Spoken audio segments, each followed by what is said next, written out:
will show you where I have to make some drilling operation.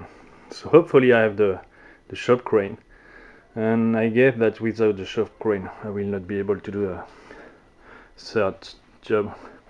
So here it is, the top plate, where I have some job to do.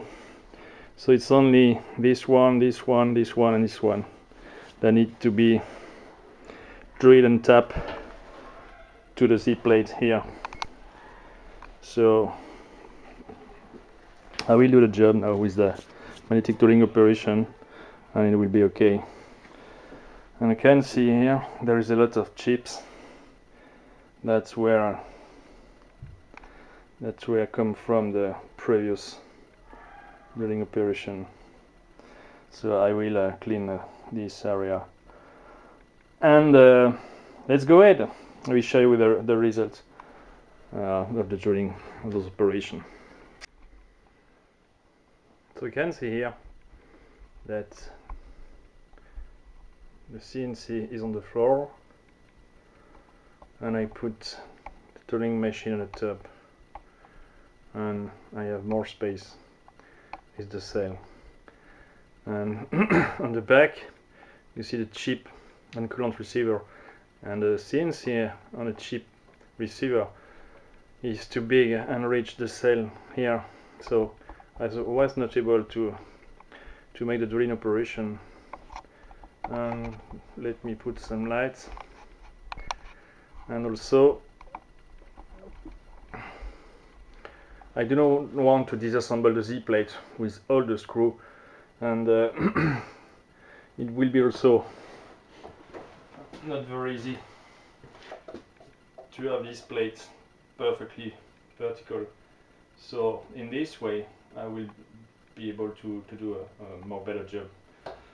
So let's make a try with the first one, and then I will share with you the results when everything will be finished.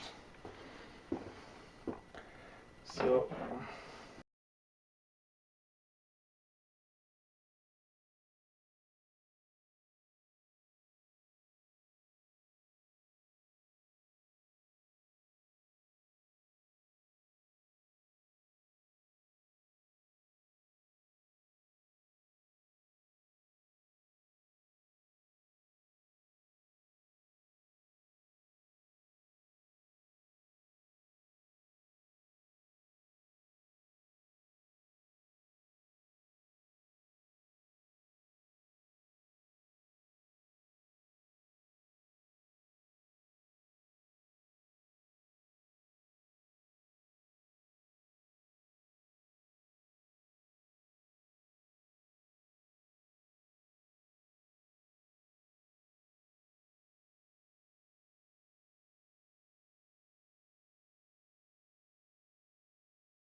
here it is. Alright, so I will finish the other remaining and show you the result.